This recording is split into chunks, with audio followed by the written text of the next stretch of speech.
ಗುಡಿಸಲೇ ಆಗಲಿ ಅರಮನೆಯಾಗಲಿ ಆಟವೇ ನಿಲ್ಲದು ಎಂದು ಆಟ ನಿಲ್ಲದು.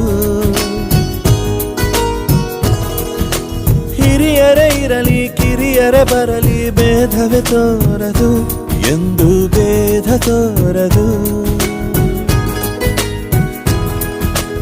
ಎಲ್ಲ ಇದ್ದು ಏನು ಇಲ್ಲದ ಹಾಗೆ ಬದುಕಿರುವ ಆಕಾಶ ನೋಡದ ಕೈಯೇ ನೆನೆದು ಪ್ರೀತಿ ಹಂಚಿರುವ ಜೊತೆಗಿರು ನೀನು ಅಪ್ಪನ ಹಾಗೆ.